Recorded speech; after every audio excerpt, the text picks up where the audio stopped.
Bien. Primero que nada, bienvenidos a todos a esta charla en el año 2020, en este año tan especial, con la excelente participación de Pedro Monterroso, que realmente es un referente en nuestro mercado, con amplia experiencia, ingeniero civil, posgrado en logística, ajustador de pérdidas e inspector de riesgo, y que, bueno, viene a aportarnos todos sus conocimientos y toda su experiencia, que no es menor. Y agradecemos también a todos los participantes, que es una excelente participación. Ya estamos en los 74 colegas participando en esta capacitación.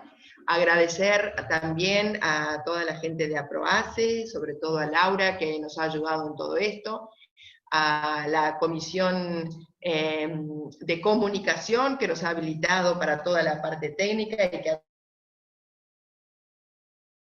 trabajado muchísimo para todo esto. Bueno, Sergio. Bueno, con esto damos la palabra a Pedro, y bueno, esperemos salga técnicamente todo bien, que todos escuchen. Si tienen algún problema, que se comuniquen con Laura por WhatsApp y no, o por el chat, ¿tá? Si tienen algún problema de escucha o alguna cosita. Bueno, Pedro, te damos la palabra y silenciamos nuestro micrófono.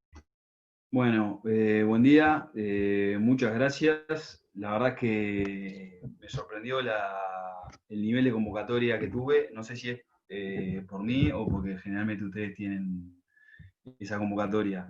Pero primero que nada les agradezco la invitación. A muchos los conozco. He trabajado algún caso de ajuste o alguna inspección. A otros, la verdad es que no. Bueno, espero que tengan una buena experiencia. Bueno, a ver. Cuando Laura me contactó, me pidió ver de armar un tema. Y la verdad es que yo no preparé una presentación porque creo que lo mejor va a ser charlar algunos conceptos. Eventualmente lo que puedo hacer es presentarles algún ejemplo gráfico de algún caso reciente, ¿no? Pero la idea es charlar y exponerles algunas ideas para que ustedes sigan pensando y luego abrir un espacio de preguntas para cada uno de los temas, ¿no? Y cualquier cosa, después al final también seguimos con más preguntas, ¿no? Como es una charla de siniestros que estaba orientada a incendio, pero yo igual quise darle un poco de mayor profundidad y le dije a Laura de tratar de todo lo que sean daños materiales, ¿no? Vamos a empezar por la definición.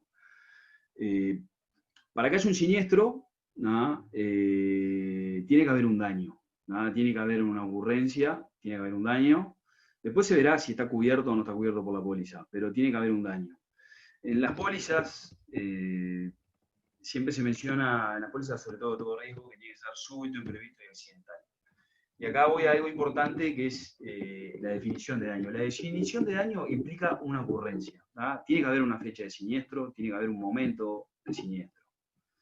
Por el contrario, algo que muchas veces se reclama, ¿no? Son los defectos. Y los defectos per se están excluidos en todas las pólizas de cualquier tipo, justamente porque son riesgo o del fabricante o del propietario del bien, pero la idea es que los seguros no cubran defectos, ¿no? Entonces, ¿cómo uno piensa en un defecto? Y bueno, lo que es lo contrario a un daño. No hay una ocurrencia, sino que un defecto es un estado, ¿no? Algo está defectuoso.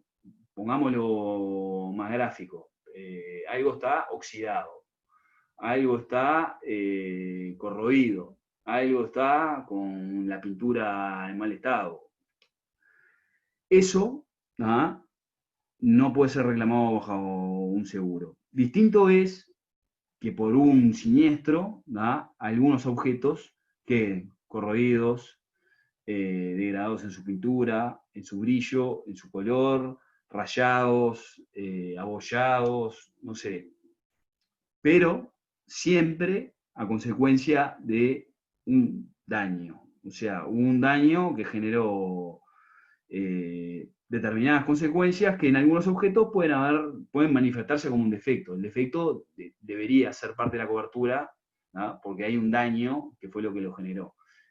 A ver, lo más común en un edificio puede ser la pintura, ¿no? En un edificio de apartamentos hay un incendio en el primer piso y todos los pisos que están hacia arriba, generalmente en los palier tienen daños en la pintura y que se manifiesta como hollín, ¿no? O manchas o cosas por el estilo. Eso, en general, si no hubiera habido un incendio, es un defecto, porque además no tenemos cómo comprobar de si es propio del incendio o era algo que ya existía. Por eso es que las pólizas están bastante bien armadas, ¿no? Y siempre mencionan y hasta nominan buena parte de los defectos que le pueden ocurrir a los bienes. Ahora bien, más allá de que esté bien definido, muchas veces uno se encuentra con situaciones en las que hay que definir si se trata de un defecto o de un daño. A veces no es fácil, pero hay siniestros en donde se puede complicar eso, ¿no? Entonces, no sé si alguno tiene alguna duda con respecto a la definición de daño y defecto, ¿no? Y si quiere plantear algún concepto o alguna pregunta que nos quieran hacer llegar, pero la idea es avanzar sobre esos conceptos para después pasar ya a casos más concretos. La verdad es que nosotros muchas veces nos encontramos con reclamos que son defectos, ¿no? Y a veces yo les diría que el texto de la póliza no ayuda en definir si se trata de un daño o un defecto. Muchas veces lo que nos ayuda es el simple hecho de que no hay una ocurrencia. Por ejemplo, yo ahora estoy manejando un caso, ¿no? Que básicamente se trata de un tablero eléctrico que trabaja sellado, ¿no? Y trabaja con un gas que se conoce como SF6. El gas lo que hace básicamente es ser un aislante. El problema es que el tablero trabaja a mucha tensión y un día lo fueron a revisar y el sensor de presión del gas que trabaja como aislante marca 0. Sin ese gas, el tablero no puede ser usado porque se pueden producir accidentes eléctricos graves que pueden terminar en una explosión o en un incendio, ¿no? No tenemos fecha de siniestro, el tablero no puede ser reparado en Uruguay, no hay nadie que lo pueda revisar de la misma forma que el fabricante en Uruguay, y bueno, entonces estamos en el dilema de el tablero está dañado, está defectuoso, tiene el gas, no tiene el gas, ¿cómo aplica eso en la póliza? La verdad es que ese es un caso bien reciente y bastante complejo a los efectos de analizarlo, porque no tenemos una fecha de siniestro, la póliza es de todo riesgo. No tenemos una fecha de siniestro, solo tenemos una constatación de que no hay gas, y el problema es que el tablero en esas condiciones no puede ser usado. El fabricante pidió expresamente que se desconectara el tablero por medidas de seguridad, y el asegurado lo que dice es, mirá, yo este tablero no lo puedo usar, lo tengo que cambiar, acá no puedo hacer nada, no sé si tiene o no tiene el gas, no sé si es el manómetro que está fallado o no, pero en estas condiciones para mí está dañado.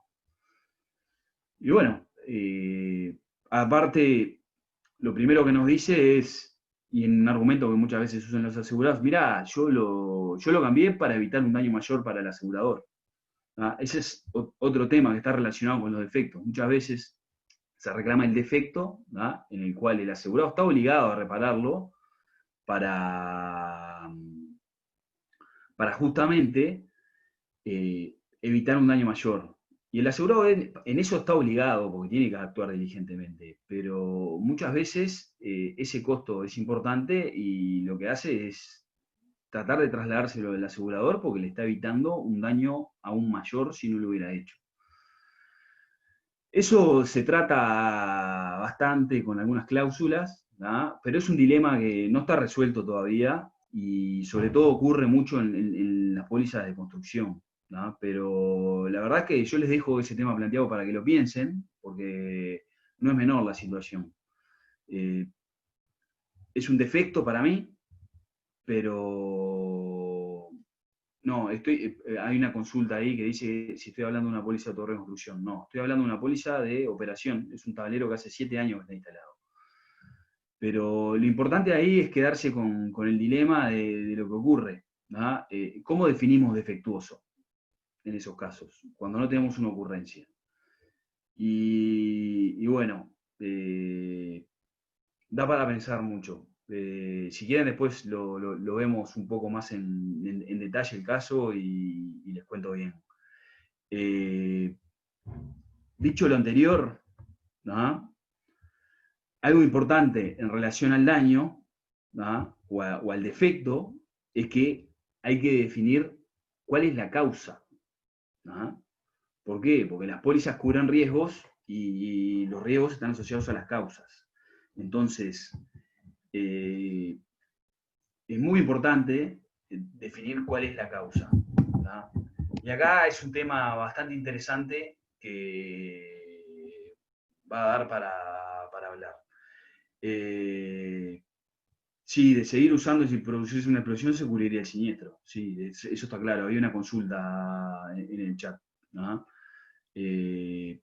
Por eso que le decía que el asegurado siempre va a tratar de, cuando hay un defecto, tratar de recobrar los gastos en los que incurrió para reparar el defecto, so pena de que si no hubiera hecho eso, se hubiera registrado un daño catastrófico. Es un tema muy discutible, ¿no? Vamos al tema de causa. Acá es importante que ustedes se tomen un minuto para pensar en un concepto que se usa mucho en la parte legal. Yo no soy abogado, como les dijeron, de formación ingeniero, pero en realidad soy ajustador. Ya no soy más ingeniero, soy ajustador de siniestro. Causa próxima eficiente, ¿no? Básicamente lo que nosotros tenemos que definir es cuál es la causa, ¿no?, que genera un siniestro. Y la definición de causa próxima eficiente, la podemos, yo después les puedo hacer llegar una definición del Chartered Institute of Loss Adjusters, que es como si fuera el CII de siniestros, que está basado en Londres. Y bueno, lo que define es que tiene que ser algo cercano a la ocurrencia, y además es lo que, sin una fuerza externa, tiene que generar el siniestro. Es una definición bastante vaga, pero en los ejemplos es más fácil de verla. Supónganse, vamos a llevarlo a una póliza de un vehículo. Ustedes seguramente van a estar más familiarizados con una póliza de un vehículo y es más gráfico que verlo en una póliza de incendio, que después lo vamos a ver. Un vehículo tiene una avería mecánica en sus frenos, se queda sin frenos, curva, no puede frenar, el vehículo se despista, vuelca, ¿no? Aparece ahí una pericia para ver qué fue lo que pasó, y el perito de la compañía dice que los frenos estaban funcionando mal, no funcionaron adecuadamente, el vehículo se quedó sin freno, iba a una velocidad superior a la que la curva le permitía tomar la curva, y terminó volcando. Entonces le dice, como los frenos no estaban bien, el siniestro está excluido. ¿Por qué? Porque la póliza excluye, las pólizas de todo riesgo de vehículos, excluyen averías mecánicas. Bueno, eso puede pasar con cualquier tipo de siniestro. Creo que claramente todos tienen claro que el siniestro está cubierto. ¿Por qué? Porque la causa del daño no es la avería mecánica. La causa del daño es el vuelco. Lo que genera todos los daños en el vehículo es el vuelco, no el freno.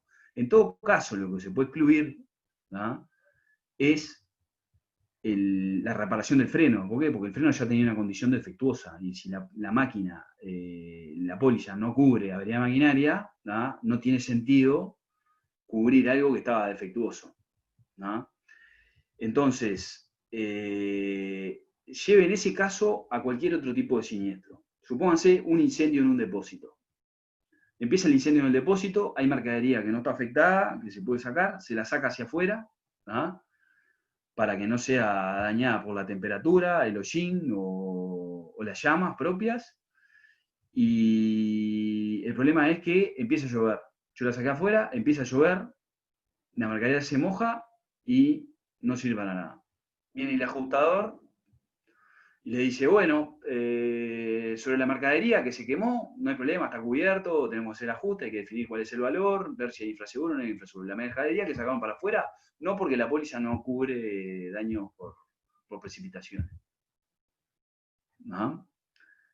La causa próxima eficiente del daño es el incendio, porque si no hubiera habido incendio, la mercadería no se sacaba para afuera con la intención de preservarla. La intención de preservar no tiene nada que ver con la causa del incendio, pero lo importante es darse cuenta, ¿da?, cuál es el riesgo que genera el daño. El riesgo que genera el daño no es el que desencadena la cadena de hechos, porque si no, el problema es que uno podría, dependiendo del lugar en donde está, de los intereses que persiga, ¿no?, si es el asegurado o el asegurador, irse tan atrás o tan adelante en la cadena de hechos para encontrar una causa excluida o una causa no excluida. ¿No? Por eso es que es muy importante definir bien cuál es la causa del daño. Hay muchísimos ejemplos en los que uno puede...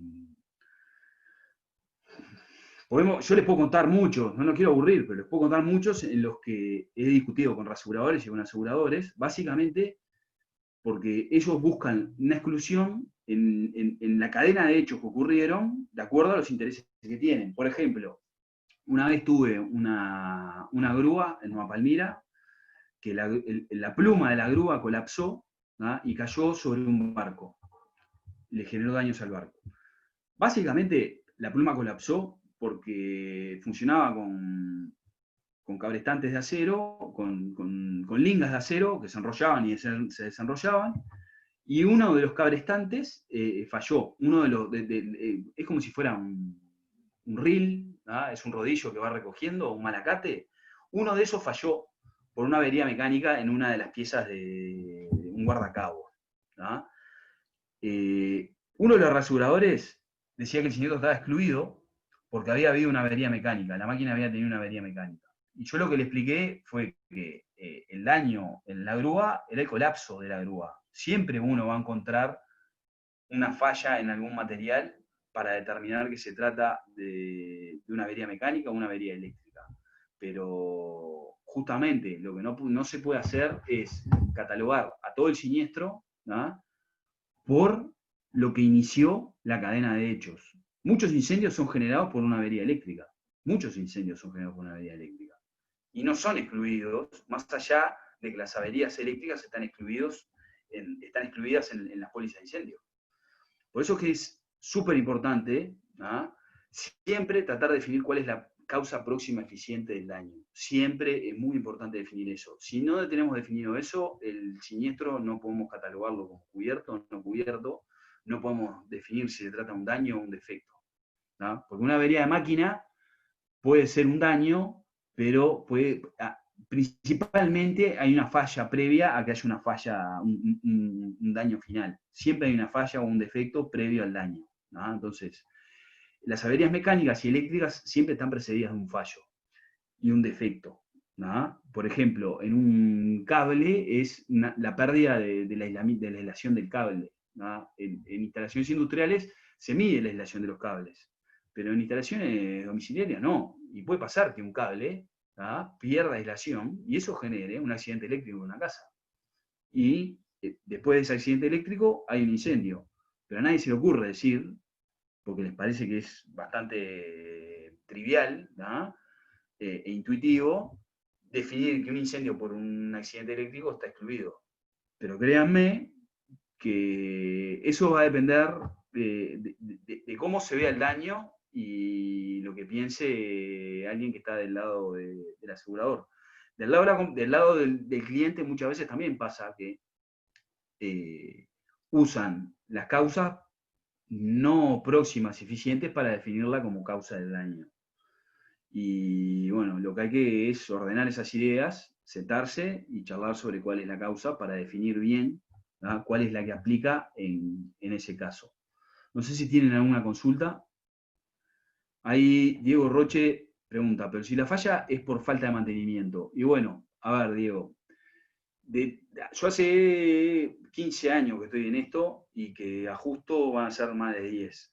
Siempre, siempre, siempre yo te diría que el 80% de los casos siempre hay un error humano involucrado, ¿da? En algo, sea bien por negligencia o por desconocimiento, ¿da? Cuando hay falta de mantenimiento, la falta de mantenimiento no es una exclusión de cobertura, siempre que no sea una negligencia manifiesta, un dolo, ¿no? La falta de mantenimiento es parte de lo que puede ocurrir, porque por más que uno tenga el mejor sistema de mantenimiento en una planta industrial, la gente se puede equivocar, los sistemas pueden fallar, los sistemas de control pueden fallar, y bueno, y puede haber un accidente. Así que si algún asegurador alguna vez usó una exclusión de falta de mantenimiento en algún caso ustedes, y yo les diría que es una decisión bastante arbitraria y no ajustada a lo que habría que analizar. Lo que hay que analizar en realidad es si esa falta de mantenimiento es un dolo o una negligencia manifiesta, y en ese caso obviamente se trata de un siniestro que podría no ser cubierto, ¿tá?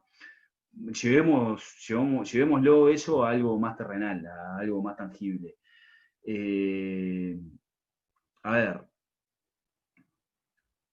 en un vehículo, seguro que alguna vez tuvo alguna exclusión por falta de mantenimiento o algo por el estilo, pero si tienen algún caso, tírenlo y lo vemos. Pero la falta de mantenimiento es un argumento que muchas veces se usa y bueno, la verdad es que hay que comprobar que el estado del bien era ruinoso, que no se hacía nada y que efectivamente de no mantenerlo, la probabilidad de que ocurriera el daño o la falla era previsible. Algo bastante común, ¿no? Es, más que falta de mantenimiento, es usar un bien, ¿no? Para fines distintos a los que estaba diseñado. No sé, someter una caldera a mayor presión que la de diseño, usar un elevador con mayor peso que el que indica el fabricante, usar una grúa con mayores cargas, pero generalmente eso se termina traduciendo en una falla estructural general, ¿no? Así que ahí está. Vamos a ver. Sergio dice, un ascensor debe tener mantenimiento programado. Si no tiene un siniestro, ¿puede ser excluido? Sí, pero a ver, un ascensor. Los ascensores generalmente hay autoridades que revisan todas esas cosas. Los ascensores tienen que cumplir con las exigencias que les establece la Intendencia de Montevideo con la División Electromecánica. Más allá del seguro, ustedes piensen que el bien tiene que cumplir determinados medios. Ellos no van a estar pensando en el seguro, ¿no? Para ver si los cubre o no los cubre el siniestro, porque la verdad no tienen ni idea de qué es lo que cubre o no cubre la póliza. Generalmente las cosas se mantienen porque tienen que funcionar, ¿no? Y además los que lo mantienen tratan de tener cierta buena conducta porque, bueno, su negocio depende de eso. Lo mismo pasa con el resto de todas las instalaciones que se les ocurra, ¿tá? Por eso es que, a ver, yo como ajustador creo en la buena fe de los asegurados. Parto de esa base, no desconfío, no soy desconfiado. Por lo pronto yo no soy desconfiado porque creo que más allá de los seguros existe otro mundo en el que las personas y las corporaciones y las empresas tratan de que las cosas les salgan bien justamente porque, bueno, su negocio depende de ello. Cada tanto aparece alguno que no le importa nada de eso y bueno, tiene malos resultados y genera siniestros. Bueno, esos se detectan rápidamente. Juan Pablo preguntaba, ¿se cubre el daño generado pero no el daño de la pieza o parte que fue la causa? Por ejemplo, el panel eléctrico genera un incendio, ¿se paga los otros daños, pero no el daño del panel que generó el incendio, es así. Bueno, Juan Pablo, sí y no. A ver, ¿cuál es el problema cuando tenés un incendio y el incendio arrancó en un panel eléctrico? La verdad es que definir cuál es la pieza que generó el daño es bastante complicado con los restos que van a ocurrir. En pocos casos uno puede determinar, generalmente cuando no termina en una pérdida total, sino que lo que se daña es el tablero per se y alguna cosa más. Pero la verdad que nosotros no excluimos las instalaciones eléctricas en incendios que tienen origen eléctrico porque es muy difícil determinar bien cuál es la pieza que falló, ¿no? Porque aparte, lo otro importante es, ¿la pieza es el panel eléctrico o es la llave termomagnética que falló? No, hay que ir al objeto. Y es un tema de discusión en las cláusulas de error de diseño que se utilizan en el mundo en las pólizas de construcción, justamente. Porque hoy en día lo que se está usando mucho para definir cuál es la exclusión cuando se cubre el error de diseño es aquello, ¿no?, en lo que se debería haber incurrido para arreglar la falla antes de que ocurriera el siniestro, ¿no? Esa es la definición de lo que no debería estar cubierto, ¿no?, cuando uno cubre diseño y defectos, ¿no?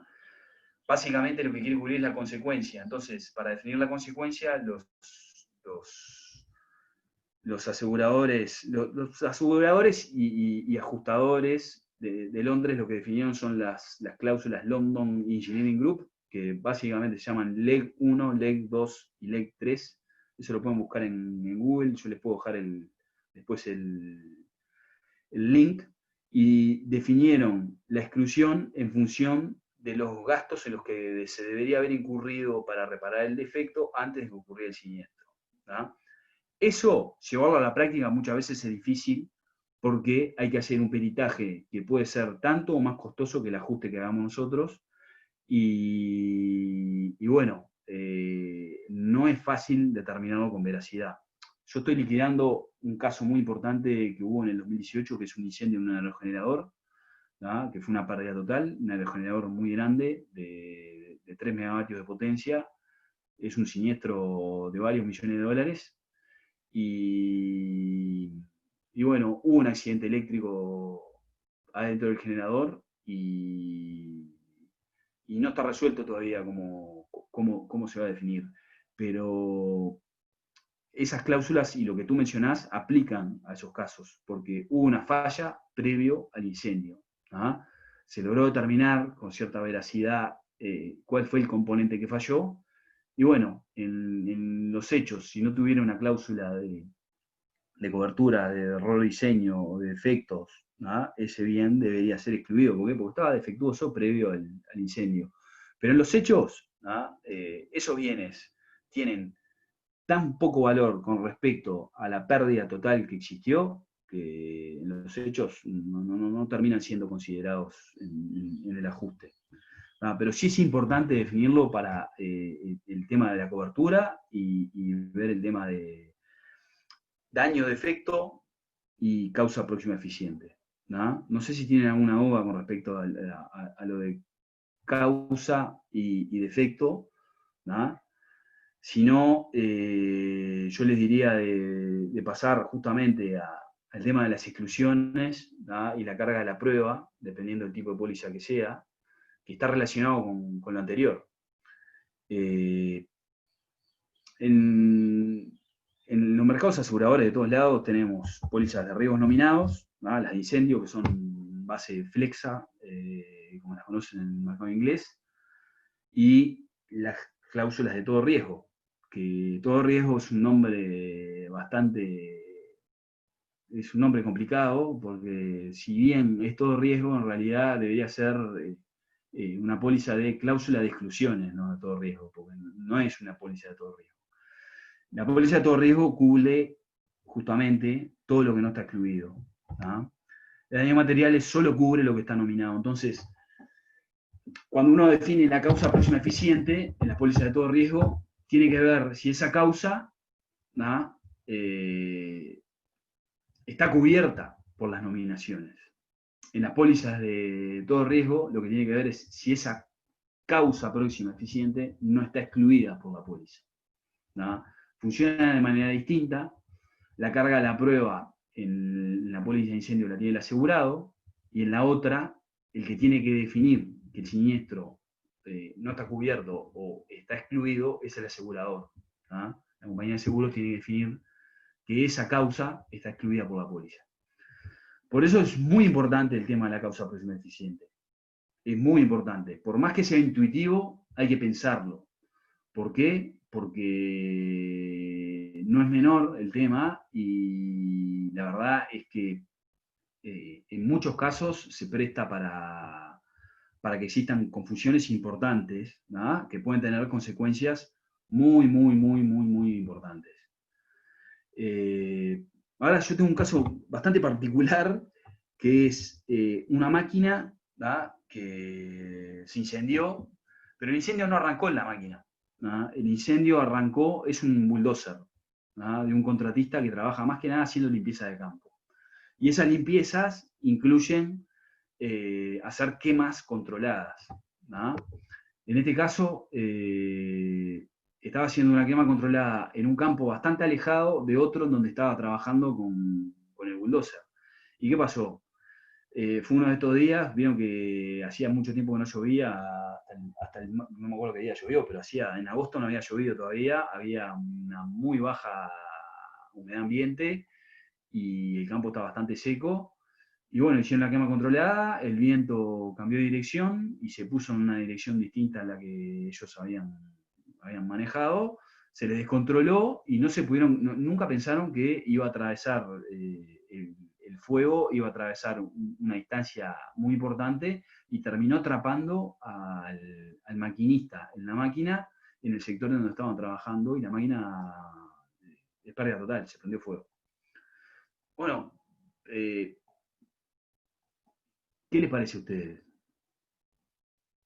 ¿Es un incendio cubierto? ¿Es un incendio que no está cubierto? Yo todavía no he hablado con el asegurador sobre si estaba al tanto de, bueno, de los tipos de trabajo que se hacían. Pero la máquina estaba muy alejada del lugar donde estaban haciendo la quema controlada. Piensen que se hacen quemas controladas en los campos, ¿no? El tema es que acá la misma persona, que estaba, el mismo asegurado que estaba haciendo la quema controlada, es el que tenía la máquina asegurada. Entonces, yo no encuentro exclusiones aplicables, no veo una agravación del riesgo, ese es un tema que ahora vamos a charlar un poco. Y lo que sí veo es que se dieron una cantidad de factores que no le permitieron al asegurado no poder cerrar la máquina, ¿no?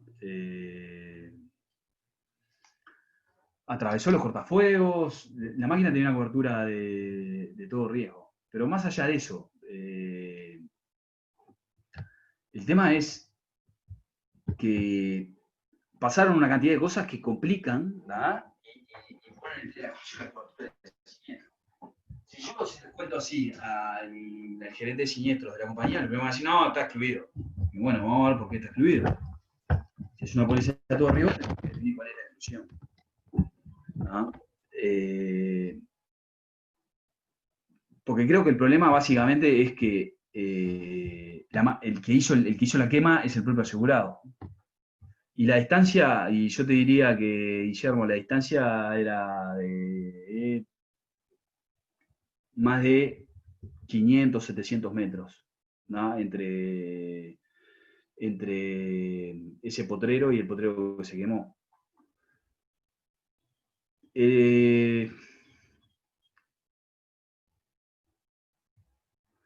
Bueno, no sé cuál es todavía acá tengo otra pregunta que dice de si se sabía o no se sabía de esas tareas. La verdad es que no lo tengo claro, es un tema que lo tengo que hablar con el asegurador, ¿no? Pero el tipo se dedica a eso, tiene contratos con Monte del Plata, con UPM, y hace limpiezas, ¿no? y hace quemas controladas en otros campos. En UPM y Monte del Plata no hace quemas, pero en otros lugares hace quemas controladas.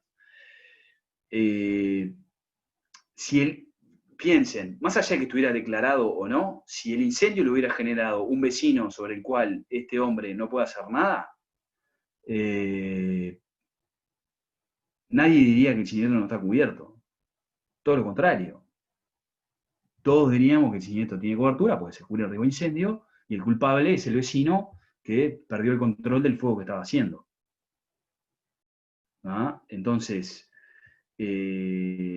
no es una negligencia manifiesta o dolosa, y sí es una negligencia, y la negligencia no está excluida. Justamente, la negligencia es parte, ¿no?, de las cosas que cualquier empresario o cualquier persona debería querer cubrir. ¿Por qué? Porque justamente la gente se equivoca, y como les comenté hace un rato, el 80% de los casos, ¿no?, tienen origen en la negligencia de las personas que están haciendo actividades. ¿No? Los accidentes de tránsito no ocurren porque hay imprevistos, generalmente. Los accidentes de tránsito ocurren porque hay negligencia de las personas. ¿No? Yo veo que hay muchos que están haciendo comentarios. La verdad que el caso es bastante divertido, ¿no? Pero quédense con lo que yo les comento. Que el asegurado haya sido el propio que inició el fuego en el otro lugar donde estaba haciendo una quema controlada no puede ser el objeto de decisión de si tiene cobertura o no tiene cobertura, porque eso en realidad lo que está definiendo es si vamos a hacer recupero o no vamos a hacer recupero contra el tercero. ¿No? Los siniestros no pueden definirse con cobertura en función de si hay recupero o no hay recupero. Lo que hay que definir es si la causa del daño es excluida o cubierta por la póliza, dependiendo del tipo de póliza que tiene. ¿No? Y otra pregunta.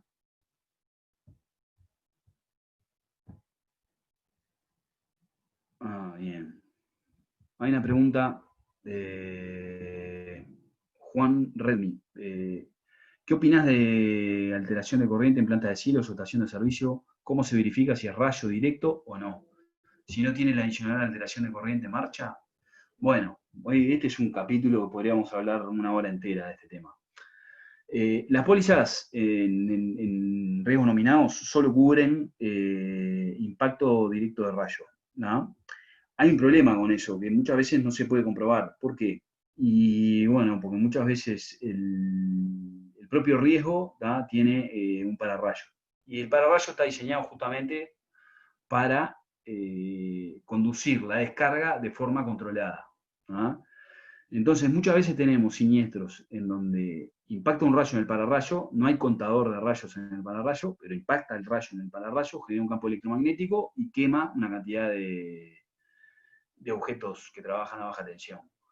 En esos casos, ¿no?, muchas veces la tentación del liquidador es decir, no hay un impacto visible de un rayo, entonces no hubo un impacto de rayo, el siniestro no está cubierto. Yo le diría que habría que ir al revés. En la zona no hay otros lugares. Sé que hubo actividad eléctrica, hay que probarlo eso. Yo uso un software para determinar si hubo un impacto o no un impacto. Básicamente es un sistema de detección de impacto de rayos que está instalado en todo el mundo.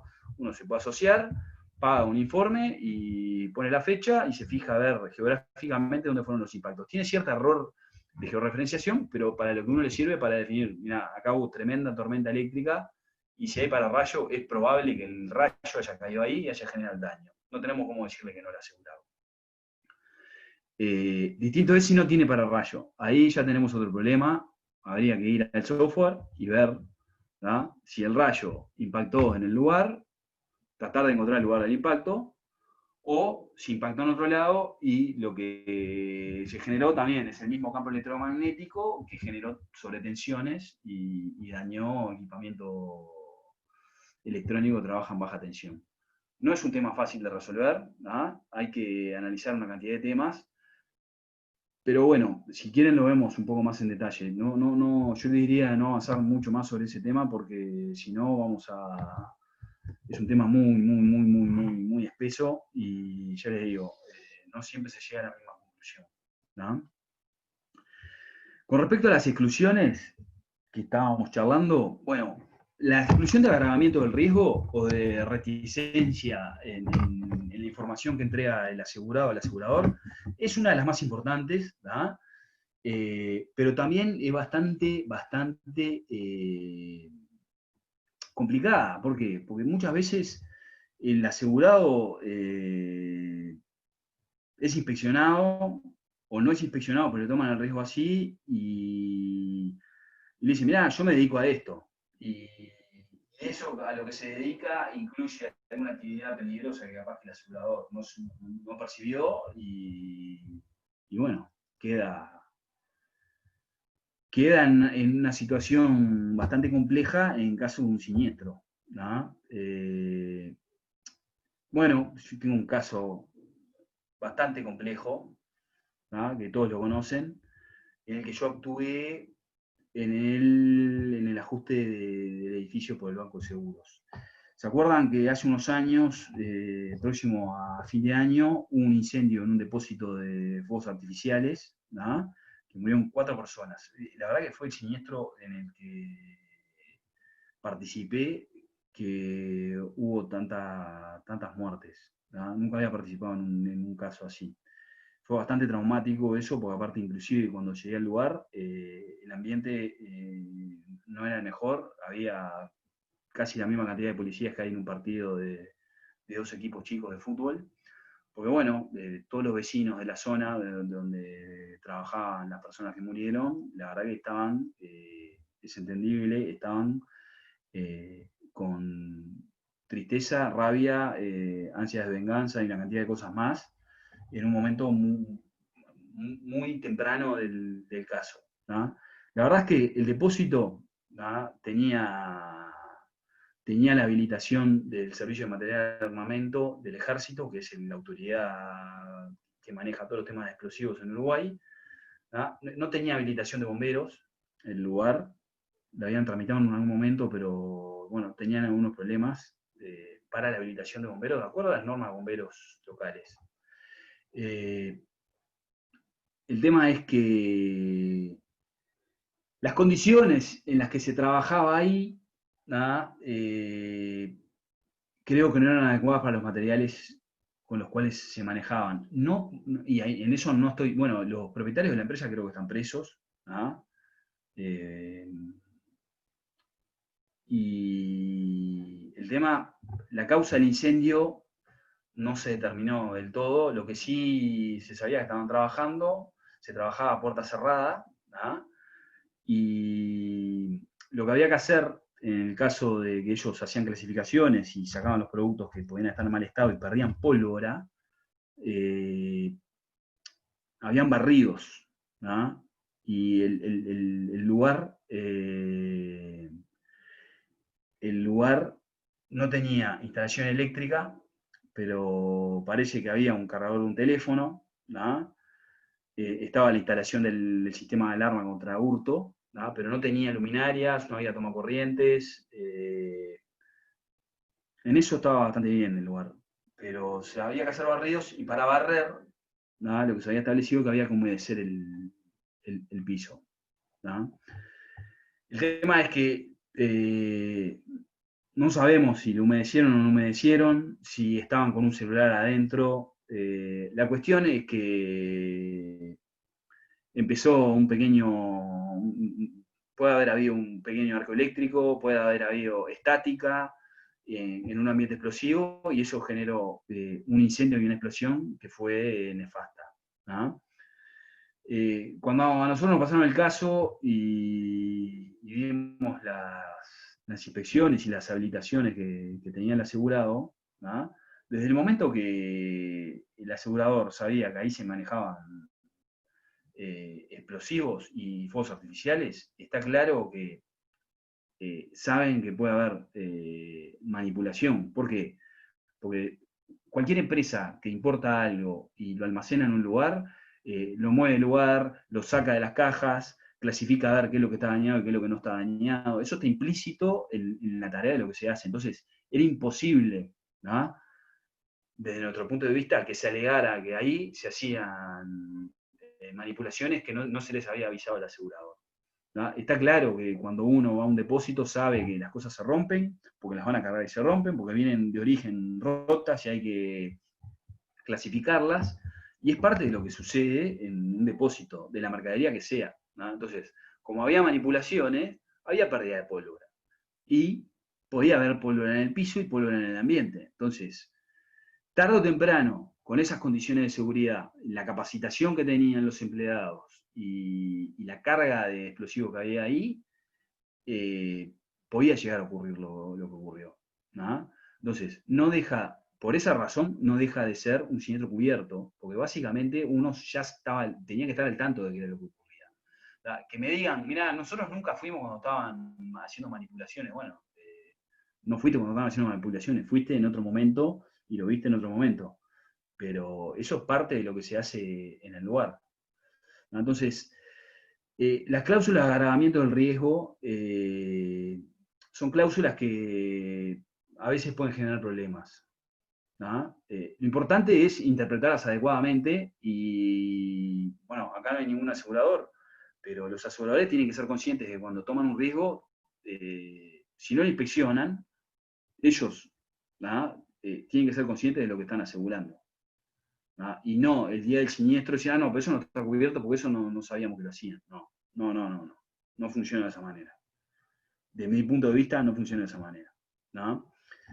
Sergio mandó un mensaje que dice, Emilia seguro no tiene habitación de bomberos y menos de las nuevas normativas de bomberos. Sí, eso es verdad, ¿no? No es un tema que a mí me agrade bastante. Nosotros hacemos inspecciones de riesgos. Uruguay es un país que cree que nunca va a pasar nada, y la verdad es que, bueno, han habido una cantidad de eventos en los últimos años que han cambiado un poco esos paradigmas, y las habilitaciones de bombero no son un requisito de cobertura, a menos que eso se negocie, ¿no?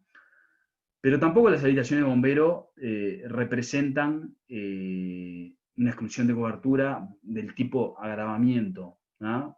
Yo he visto siniestros con buenas protecciones de incendio, habilitaciones al día, que terminaron en pérdida total, ¿no?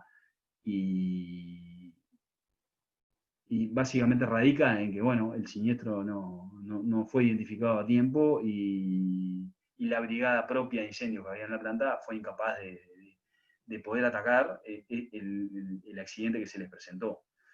Es también otro tema. A veces ponen las cláusulas de las recomendaciones que surgen de las inspecciones, he visto que las ponen en las pólizas, ¿no? Y el tema es que después nadie revisa hasta el año que viene a ver si las cumplieron o no las cumplieron. Y hay un incendio en el medio, ¿y qué pasa? No está claro, ¿no? No está claro qué pasa en el medio. O el asegurado empezó a ejecutar las obras y no las terminó en determinado plazo y los agarra un incendio. Yo participé el año pasado del incendio más grande que hubo en los últimos, sí, 2 o 3 años. Es un incendio muy grande que hubo en un operador logístico que al momento del incendio estaban instalando rociadores automáticos, ¿no? Y bueno, el sistema no estaba en operación porque lo estaban instalando y hubo un incendio, ¿no?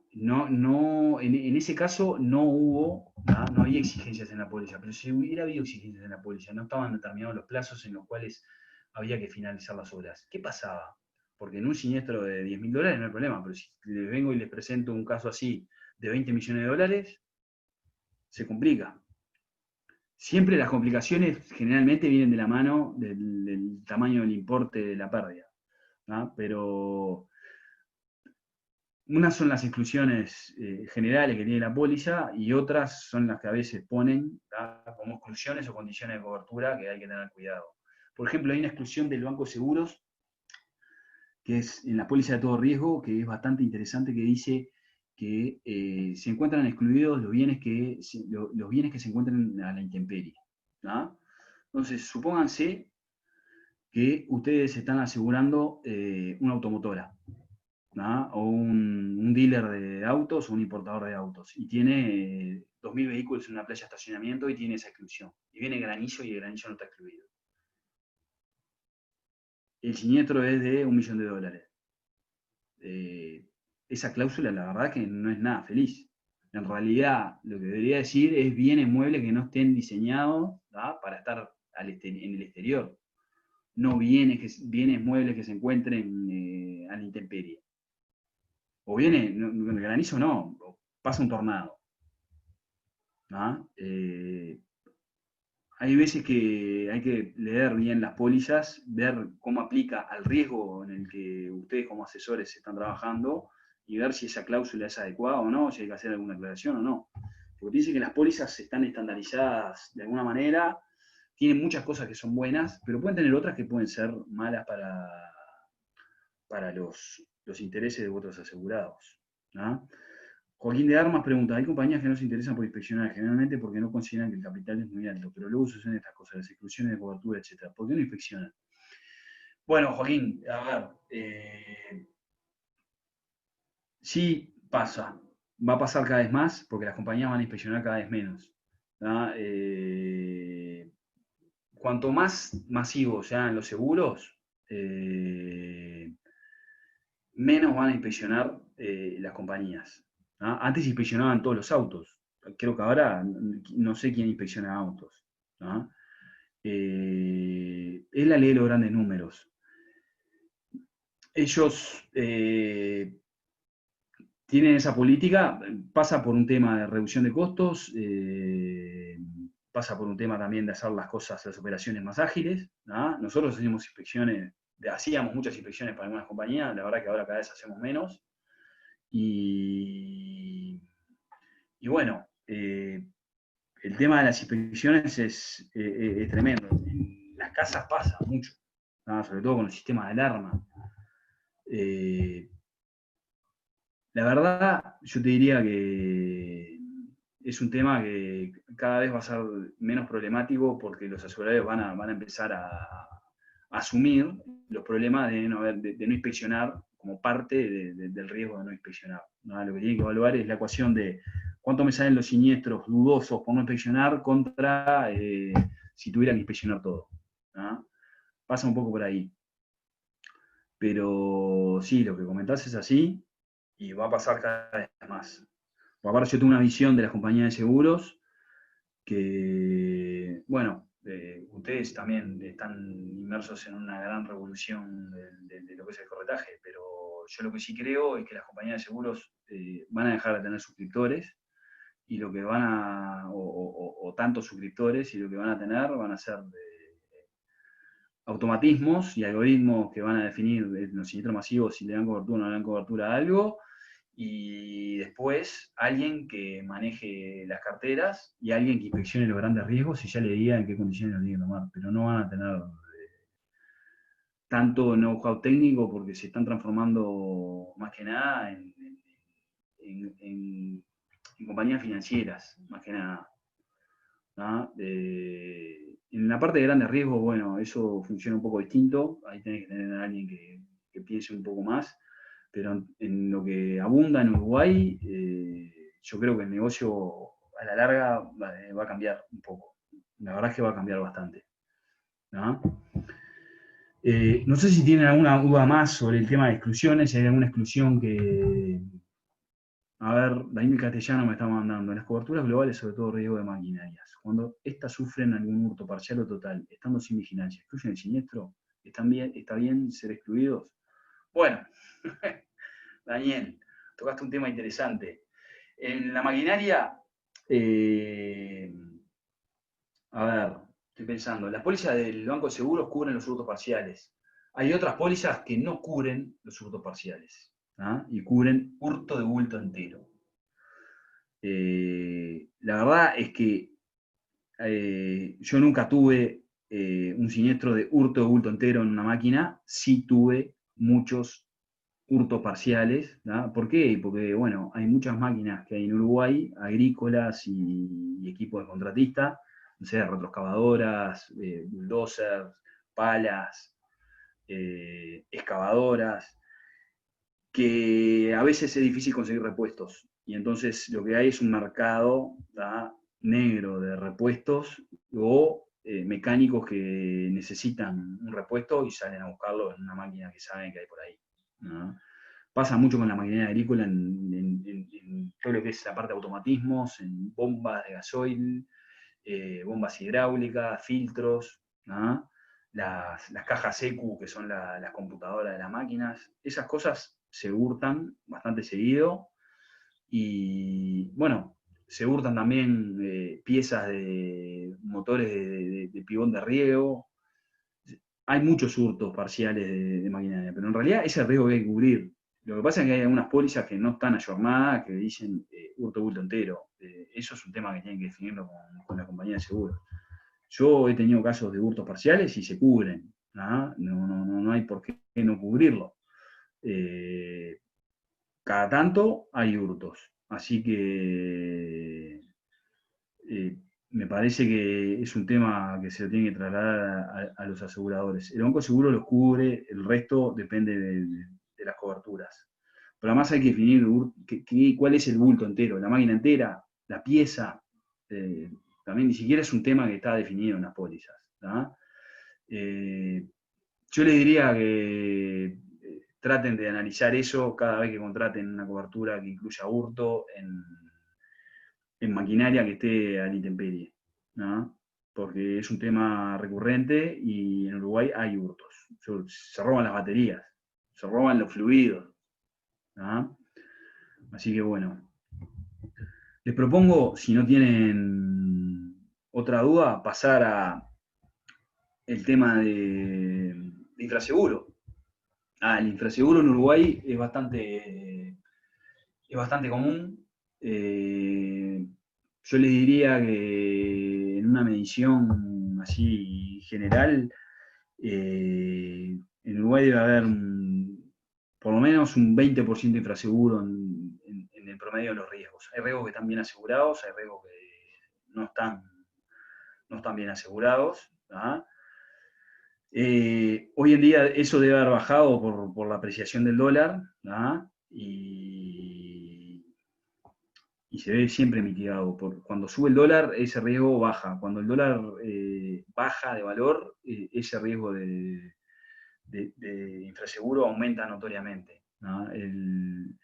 La cuestión ahí es definir primero si se trata de una póliza de valor reposición a nuevo o una póliza a valor real, y en función de eso definir el valor a asegurar. Yo les puedo dar guías de algunas cosas, colegas nuestros también lo pueden hacer. Hay distintas herramientas que ustedes pueden utilizar para definir valores, sobre todo de edificios, que es lo más fácil, ¿tá? Y en los valores reales, bueno, hay que estimar una depreciación en función del estado y la antigüedad. Pero hay infraseguro, yo les diría que lo revisen, porque aparte es una causa por la cual ustedes dejan de cobrar comisión, ¿no? Porque la suma asegurada es menor. A veces los asegurados saben que están en infraseguro y, bueno, esperan a que si en el momento de la verdad tienen un problema, el ajustador les aplica o no les aplica infraseguro. Pero yo les diría que recurran a la página de costos de Inca, que ahí tienen algunos valores de referencia para algún tipo de construcción, y después anualmente revisen cuál fue el aumento del costo de la construcción de acuerdo al Instituto Nacional de Estadística, que tiene un índice que más o menos aumenta hoy en día entre un 10 y un 15% anual en pesos, ¿ah? Y después se fijen cuál es el valor del dólar. Y en función de esas dos variables tienen ahí una especie de paramétrica para definir cuál es el valor a construir, el valor de reposición a nuevo de una construcción tipo actual, ¿ah? Es fácil, no hay que ser ingeniero, no hay que ser arquitecto, hay que saber manejar un poquito de Google Earth o Google Maps para medir superficies cuando el asegurador no la sabe, y tener algunos valores de referencia para definir valores. La verdad es que desde el punto de vista del ajustador, cuando nos enfrentamos a definir si hay infraseguro o no hay infraseguro, recurrimos a esos índices, ¿no? Usamos valores tipo y, bueno, tampoco tenemos tratamos de ser objetivos, pero podemos tener cierta subjetividad, y en los hechos la subjetividad frente a definir el valor de una cosa no debe estar muy lejos de más o menos 10%, o sea que siempre yo como ajustador, siempre estoy dispuesto a revisar valores de infraseguro, ¿no? En ese orden, porque me parece que es justo. Si uno pide un precio a una empresa constructora, perfectamente a varias empresas constructoras que andan más o menos frente al mismo alcance, posiblemente tenga una diferencia de precios de más o menos 10%. Entonces, como es una tarea objetiva y subjetiva la de definir valores, siempre tiene que haber una apertura a definir, a negociar en esos órdenes, ¿no? No sé si tienen alguna duda en específico sobre eso, pero lo que sí les puedo decir es, tengo algunas preguntas acá. A ver, Arturo Vidal. Maquinaria asegurada, dejó de jugar al fútbol Arturo y se puso a vender seguros, está bien. Maquinaria asegurada por todo riesgo, en caso de una pérdida total por incendio, ¿tiene cláusula de proporción? Sí. Sí. Toda la maquinaria que se asegura en las compañías de acá tiene cláusula de proporción, ¿no? No hay seguros a primer riesgo en maquinaria, por lo menos que yo conozca. Dardo nos pregunta, ¿por qué la compañía en el momento del siniestro se involucra en infraseguro y cuando toma el riesgo no lo valora si está infrasegurado? Por ejemplo, en fábricas o carpinterías de aluminio y vidrios. Sí, no solo en ese tipo de fábricas, pasa siempre.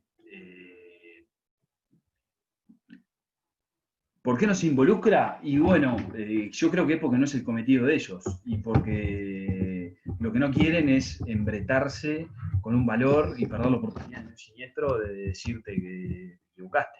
Me parece que pasa por ahí. Nosotros con mis socios de Argentina hemos hecho mucho trabajo para compañías de seguros, haciendo relevamientos de sumas aseguradas en copropiedades masivos, ¿no? Masivos, les estoy hablando en Buenos Aires, hacer los relevamientos. Ellos nos pasan el padrón de asegurados y nosotros, interpretando imágenes satelitales y haciendo auditorías de tipo de obra, lo que definimos son valores a asegurar, y esas compañías han hecho campañas con sus asegurados para aumentar los valores en casos de infraseguro. Allá había un infraseguro de más de un 30% en un momento, y tenían buen éxito. Las pagaban los propios aseguradores, esas campañas de evaluación de bienes asegurados. Les hacían la sugerencia a los productores, corredores o asesores en seguro, se lo hacían llegar a los asegurados y los asegurados generalmente aceptaban, ¿no? Yo creo que depende de la compañía de seguros. Hay compañías de seguros y depende de la persona que está en el tema. Hay compañías de seguros que si ven un infraseguro muy grande te pueden decir, che, ese valor me parece muy bajo y me parece que yo entrar en ese riesgo para igual comerme un siniestro que va a estar infrasegurado con ese monto de prima no me interesa. Y bueno, es un tema que se debe revisar. Juan pregunta si el valor asegurado incluye el valor del metro cuadrado del terreno. No, el terreno no es asegurable, ¿no? Solo se asegura la construcción, ¿no? Arturo dice, ¿puedes mandar los links de dónde está el valor de metro cuadrado de construcción? Sí, le puedo mandar después a Laura un par de lugares donde ustedes pueden tomar como guía, ¿no? Así Laura lo hace circular entre todos ustedes. También, Juan, el valor del piso hay que incluirlo en el valor asegurado en un galpón. Sí, Juan. Vamos a partir de esta premisa para lo que es asegurable. Lo que uno quiera reclamar en caso de siniestro tiene que estar asegurado, ¿no? Si yo tengo un galpón y aseguro solo los cerramientos laterales y la cubierta, y después tengo un daño en el piso y lo reclamo y no lo incluí dentro del valor asegurado, no lo puedo reclamar, ¿no? Entonces, hay que incluirlo, ¿no? Por más que sea hormigón, el hormigón a determinada temperatura sufre daños de todo tipo. Además, no te olvides que lo que está arriba se puede derrumbar, cae sobre el hormigón, lo puede fisurar o lo puede fracturar, ¿no? Entonces, más allá de que sea de hormigón, es un bien asegurable. Pasa lo mismo con una piscina. Vos tenés una piscina en un club con una cubierta que es combustible, ¿no? Y hay un colapso de la cubierta sobre la piscina, y la piscina se rompe, y el daño es por incendio. Entonces, hay que incluirlo. ¿No? Siempre hay que incluirlo. No sé si tienen alguna duda más sobre el tema de los valores. Y ahí charlamos un poco de las depreciaciones, que es parte también del tema del valor asegurado. El valor asegurado, en función de si la póliza es a valor de reposición a nuevo o a valor real, va a depender del estado y la antigüedad cuando es a valor real, y va a depender del tipo de bien. No se pueden tomar depreciaciones contables ni los valores libro que manejan en las empresas, porque los valores libro, en determinado momento los bienes valen cero porque están amortizados contablemente. Lo que hay que usar es un poco de sentido común y apoyarse en los asegurados para tratar de definir valores. El problema más serio es con la maquinaria, pero con los edificios no hay problema. Con los edificios uno tiene que ver si el estado de conservación del edificio es bueno, y en esos casos yo le diría que no tomen depreciaciones mayores sobre el valor de reposición a nuevo de, no sé, 30%, no más que 40%. ¿Por qué? Y porque los edificios se deprecian en muchísimos años y depende mucho del estado. Si el estado está ruinoso, o está en un mal estado de conservación, bueno, ahí sí se pueden tomar tasas de depreciación más altas. Pero en general, no. Y lo que sí les puedo acercar también como link para que vean cómo funciona y tomen en cuenta un poco cuáles pueden ser las tasas de depreciación que se pueden aplicar, es el método que se usa en cualquier lugar donde se hagan depreciaciones técnicas para depreciar edificios.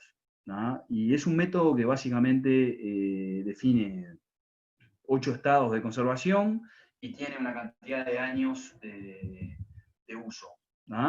Entonces, sobre la vida útil, lo que hay que definir es el porcentaje de vida que le queda al edificio y ahí ven cuál es la depreciación que hay que aplicar.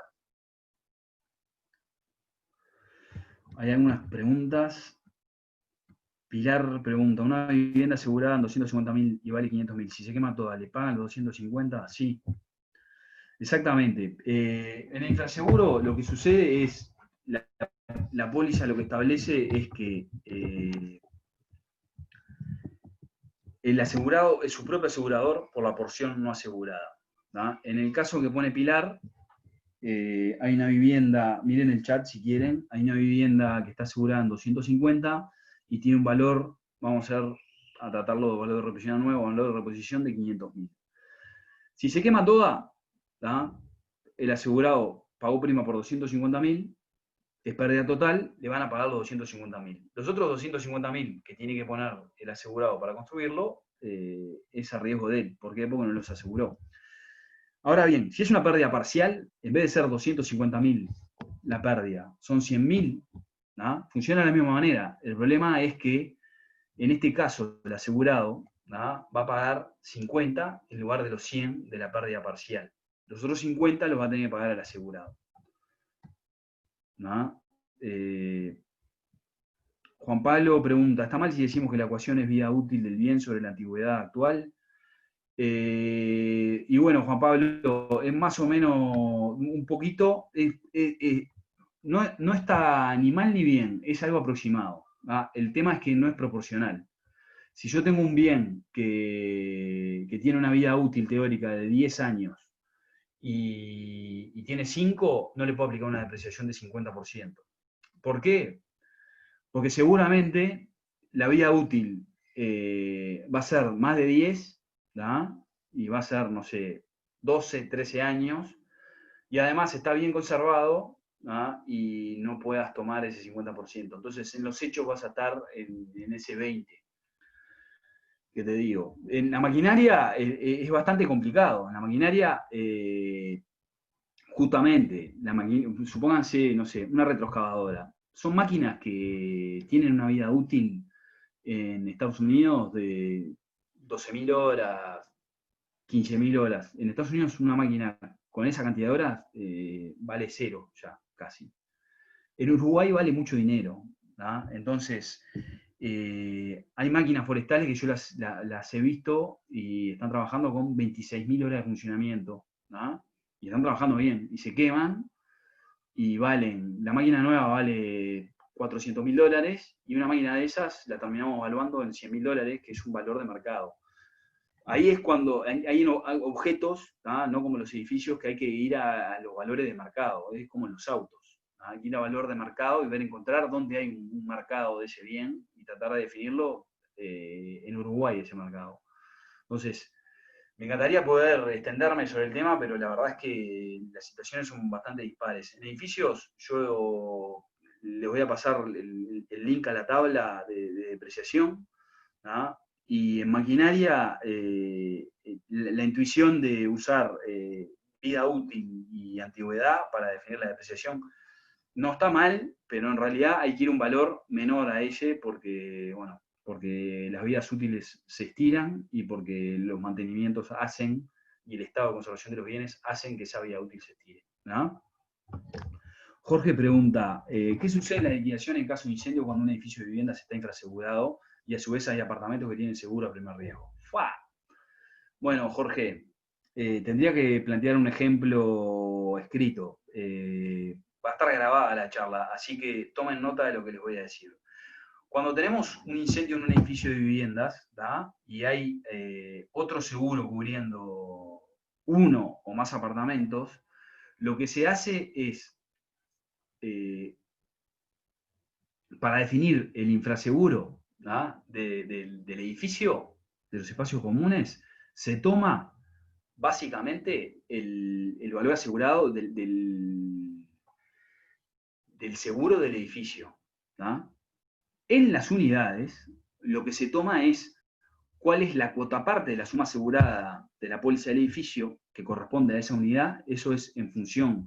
Se usa la milésima, pero en realidad la milésima no está del todo bien, porque la milésima toma en cuenta cosas que no tienen que ver con los criterios para definir valores asegurables. Para mí vale lo mismo construir un apartamento en un piso quinto que en el primer piso, pero para la milésima, que calculan los arimensores, toma en cuenta, por ejemplo, cuál es el nivel del apartamento para definir si va a pagar más o menos gastos comunes.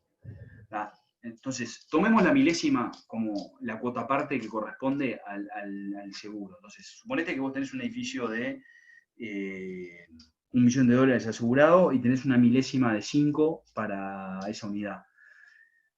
Lo que vamos a hacer para definir cuál es la indemnización a pagar por ambas compañías, es, en el caso de la unidad, tomar la cuota parte del valor asegurado por el edificio, sumarla a la cuota parte, al valor asegurado por la unidad, y entre esas dos, repartir el valor de la reparación de la unidad, repartirla en las pólizas en función de la participación de cada una de las pólizas en el valor asegurado de esa unidad.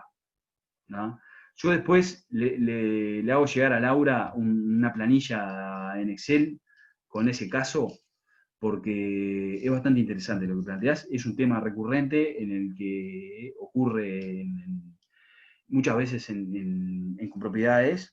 Está bueno que así sea. Lo que no puede pasar es que el asegurado, por tener 2 seguros, vea, con que existan 2 seguros, vea disminuida la cobertura que tiene. Todo lo contrario, lo que tiene que pasar es que el asegurado, si los valores alcanzan para la reparación, obtenga la cobertura que pagó por 2 lugares y los asegurados se repartan la pérdida, de manera proporcional.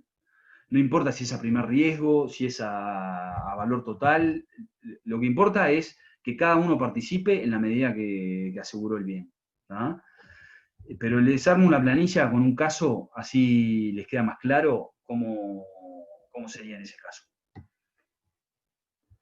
Adriana, ¿cómo le liquidan? Pregunta, ¿cómo le liquidan a un cliente cuando su edificio tiene seguro de incendio y a su vez su apartamento tiene un seguro particular de incendio sobre su bien? Bueno, es lo mismo, es lo mismo que comenté de Jorge.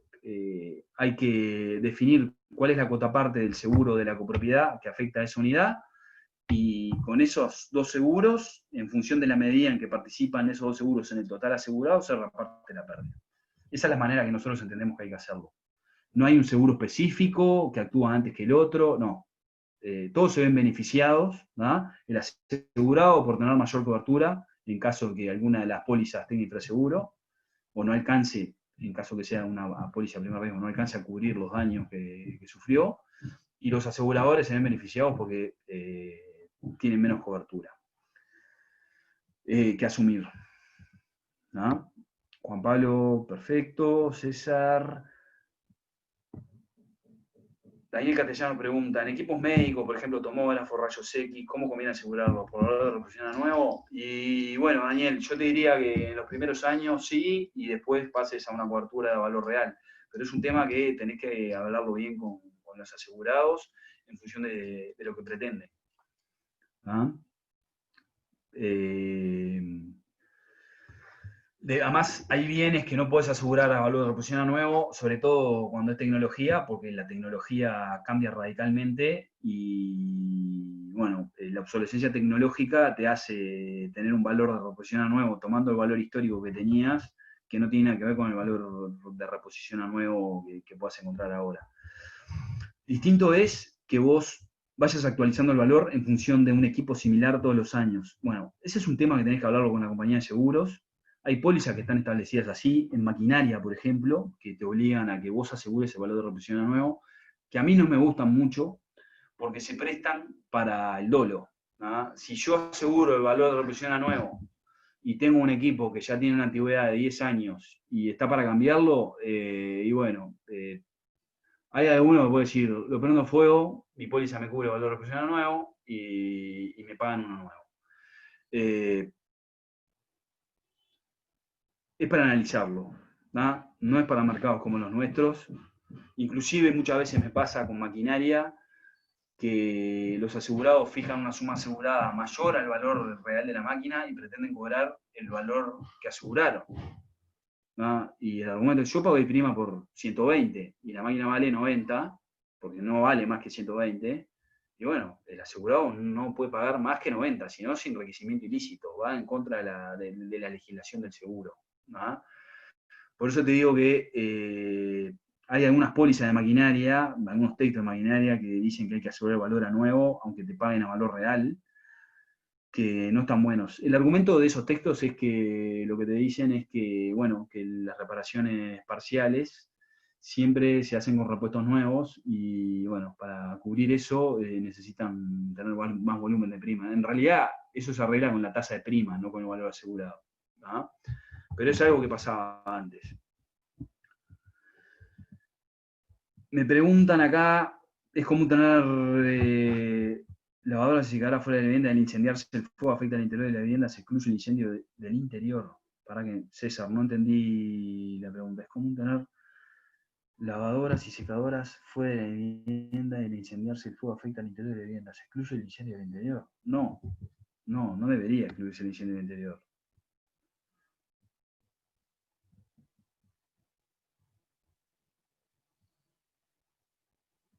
Adriana habla, contesta de acuerdo a metros cuadrados de cada unidad, sí. No, Juan, la ley de seguros dice que paga primero el que primero contrató, la diferencia la paga la segunda compañía, no. La ley de seguros establece varias cosas. Establece que, uno, que hay que avisar al otro asegurador que existe otro seguro, ¿tá? Pero eso es básicamente para evitar el dolo, ¿tá? Para comunicarle al asegurado, al asegurador, que hay otro seguro cubriendo el mismo bien para evitar que el asegurado reclame en una y otra póliza y reciba indemnización por las dos pólizas, ¿tá? No tiene nada que ver con lo que se configura cuando hay dos seguros existentes, que es un coaseguro, que eso también lo establece la ley. La ley justamente establece que cuando hay dos seguros cubriendo el mismo riesgo, los mismos tienen que pagar en proporción, ¿tá? Por eso les digo que no hay póliza específica, eso no existe en los seguros. ¿Ah? Enrique pregunta, sacame la duda, ¿las leyes sociales de la obra se incluyen en la indemnización? ¿Hay que tener en cuenta esa variable para determinar el capital a asegurar? Sí, Enrique, las leyes sociales tienen que estar incluidas en el valor a asegurar. Cuando yo les pase esos lugares donde pueden sacar los valores, incluye leyes sociales. ¿ah? Las leyes sociales tienen que estar incluidas. Más o menos, para tener una idea, las leyes sociales en una construcción son entre el 18 y el 20% del valor de la construcción. ¿Ah? Joaquín pregunta, sumando a la pregunta de Enrique, ¿en el valor del metro cuadrado se incluyen los gastos sociales? Sí, se tienen que incluir. Bien, no tenemos más preguntas. Si no los quiero aburrir, llevamos 1 hora y media. Vamos a hablar un poco de los deducibles. Bueno, hay pólizas de todo riesgo que tienen deducibles. ¿Ah? El deducible tiene que ser aplicado una vez que se aplican el ajuste por infraseguro y por depreciación. No se puede aplicar antes. ¿Ah? O sea, yo tengo la pérdida, después aplico el ajuste por infraseguro y después, si hay que aplicarlo, aplico el ajuste por depreciación. El orden de los factores, igual en la depreciación y infraseguro, no altera el producto porque es un tema matemático. Se haga antes o después, da lo mismo. ¿Ah? Después de eso también les paso una planilla de ejemplo para que vean cómo juega el infraseguro y la depreciación en un ajuste. Pero el deducible siempre hay que aplicarlo después de que se aplican los otros ajustes. ¿Qué deducible hay que aplicar? Bien, hay que aplicar el deducible del riesgo que ocurrió, porque podemos tener un deducible para incendio, un deducible para HTT, un deducible para daños por agua, un deducible para daños materiales en general. Hay que aplicar el deducible del riesgo que ocurrió, ¿no? Y ahí también hay que recurrir a cuál fue la causa próxima eficiente del daño para definir cuál es el deducible. Y ahí, bueno, en este tema de deducibles en las pólizas de todo riesgo pueden haber muchas malas interpretaciones, sobre todo por cómo se redactan las cláusulas, ¿no? Y sobre todo por cómo se redactan las cláusulas de las coberturas adicionales. Muchas veces hay problemas con los equipos electrónicos o con los cristales, ¿no? Es un tema importante que lo aclaren, pero el deducible a aplicar es el de la causa del daño. Y si aplican más de un deducible al daño, hay que aplicar el mayor. No se pueden aplicar dos. Hay que aplicar el mayor. Eso está establecido en las condiciones de las pólizas. ¿No? Por ejemplo, estoy pensando en las pólizas de todo riesgo, que les incluyen una cobertura de equipos electrónicos y tiene un deducible de mucho menor que el de daños materiales o de incendio de la póliza. Hay un incendio. A algún vivo se le puede ocurrir que se aplique el deducible de equipos electrónicos en lugar del deducible, ¿no?, de daños materiales, que es el que corresponde porque hubo un incendio. Ni no, porque se haya quemado un equipo electrónico, hay que aplicar la cobertura, ¿no?, el deducible de equipos electrónicos. Hay que ver bien cuál fue la cobertura de equipos electrónicos que compraron, si es una adicional, si es solo levantar las exclusiones de daño eléctrico, o si es una cobertura específica para todos los objetos que sean equipos electrónicos. Bueno, justamente, Juan Guibu nos está preguntando cómo se liquida un siniestro de equipos electrónicos cuando se queman, teniendo en vista cables quemados o el propio equipo, no teniendo clara la causa, entra por incendio de contenido o alteración de corriente. Y bueno, Juan, es un tema que hay que ver en cada caso, pero es a lo que me refería. Si la póliza es de todo riesgo, hay que ver bien cuál fue la cobertura de equipos electrónicos que se incluyó. Si la póliza es de incendio y tiene una cláusula de alteración de corriente, también hay que verlo, ¿no? Hay que verlo. Hay que ver si se trata de un accidente eléctrico propio del equipo o si se trata de un incendio, ¿no? Pero hay que verlo. Adriana, en un edificio no puede pasar que un apartamento complemente a otro apartamento. Lo que sí puede pasar es que la copropiedad, el seguro que se contrató por la copropiedad se vea complementado por el seguro que contrató el propio dueño de la unidad, ¿no?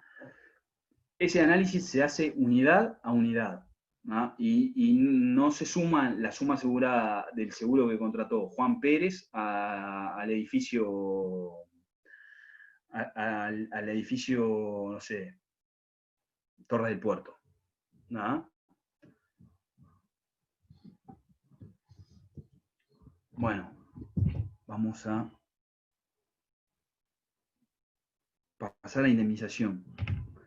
hablamos de defectos, daños, hablamos de causa próxima, las exclusiones, para ver si está excluido o no está excluido el siniestro, hablamos de infraseguro, un poco de depreciación, ¿verdad? El deducible, y después viene la indemnización. Después de que se revisó que el siniestro tiene cobertura, ¿verdad? De que se definió cuál es la tasa de infraseguro, cuál es la tasa de depreciación a aplicar y cuál es el deducible a aplicar, hay que definir cuál es el monto de la pérdida, ¿verdad? Para a ese monto de la pérdida restarle el ajuste por infraseguro, el ajuste por depreciación y el deducible, ¿verdad? En el tema del monto de la pérdida, lo que hay que tomar en cuenta es el costo en el cual hay que incurrir para dejar el bien tal cual estaba antes de que ocurriera el siniestro. Esa es la definición, ¿tá? Ni más ni menos. Yo tengo que dejar el bien en las mismas condiciones que estaba previo al siniestro. No lo puedo mejorar, no lo puedo cambiar, a menos que, ¿tá?, el cambio no implique aumento a la restitución original, ¿tá? Entonces, a la compañía no le interesa o no debería interesarle si el bien lo reconstruyen de la misma manera o no. Lo que sí debería interesarle es que el costo no supere el costo que hubiera tenido dejarlo de la misma manera, ¿tá? La verdad es que eso sobre todo funciona en pérdidas totales en edificios, porque lo que ocurre muchas veces, sumás en un galpón o en una planta industrial, que ya después del siniestro se aprovecha para cambiarlo. ¿Por qué? Porque el edificio anterior tenía una concepción no moderna, no adecuada al uso de los espacios que se hace actualmente, y entonces le van a cambiar la configuración. Lo que hay que hacer es evaluar la pérdida en función de lo que sí había y que el asegurado después haga lo que quiera. Eso no debería ser un problema para el seguro, ¿no? Lo que sí tenemos que tomar en cuenta es que en un edificio ruinoso, ¿no?, en estado ruinoso, el asegurado no cometa un dolo para después usar la indemnización para dejarlo de una manera que no sea ruinosa o que sea amigable con las prácticas actuales de, no sé, de la industria o del uso que le quiera dar, ¿no? Hay que analizar ese factor en ver si se recurrió a un dolo o no. Porque puede pasar, inclusive, una industria. Supónganse, hoy en día, con el plan de ordenamiento territorial nuevo que tienen las intendencias, se sacaron casi todos los galpones del centro de Montevideo y se sacan industrias del centro de Montevideo. Supónganse que hay una industria que todavía queda, tiene autorizaciones ambientales y municipales, sufre una pérdida total, ¿verdad? Y el siniestro está cubierto, está definida la causa, no hay problemas, no tiene infraseguro, y hay que aplicar un poco de depreciación, ¿verdad? Determinamos el monto de la indemnización y el asegurado no va a ejecutar la obra en ese lugar y se va a ir a otro lugar y va a ejecutar otra cosa. O, definitivamente, la reconstrucción le lleva 12 meses, va a perder a todos sus clientes en esos 12 meses que no está operando, y dice, ¿sabes qué? Con el dinero de la indemnización me cambio de negocio, armo otro tipo de negocio y se demuele el edificio y hacemos un edificio de viviendas o de oficinas. Nadie debería poder decirle nada al asegurado, ¿no?, porque no es el cometido del seguro de reconstruir los bienes tal cual estaban. El cometido del seguro es dejarlo en la misma situación que estaba, ¿no? O sea que esa situación se puede dar y lo que debería uno dudar es de si hubo dolo o no hubo dolo en generar el incendio para salir de esa situación, ¿no? Pero eso puede pasar. Y básicamente lo que hay que hacer es construir un costo de reconstrucción o reposición de los bienes de acuerdo a tal cual estaban antes de que ocurriera el siniestro, ¿no? Eso es definir el monto de la pérdida. Muchas veces hay que trabajar sobre eso, porque los asegurados hacen modificaciones, invierten, pasan a máquinas de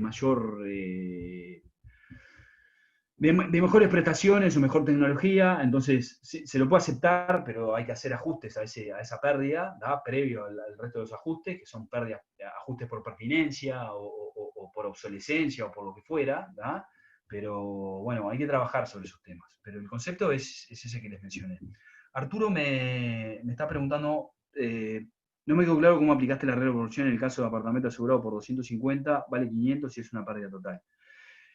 Arturo, es así. El apartamento o la casa vale 500, ¿da? Y aseguró 250. La proporción asegurada es 250 dividido 500. Eso te da 50%.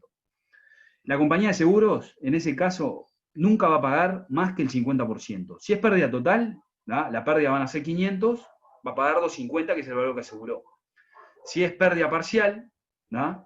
Suponete que la pérdida vale 100.000, lo que se va a hacer es multiplicar ese 100.000 por el 50% de proporción que se aseguró, y eso va a dar $50.000. Pero no se preocupen que yo les voy a hacer llegar después ¿cómo es?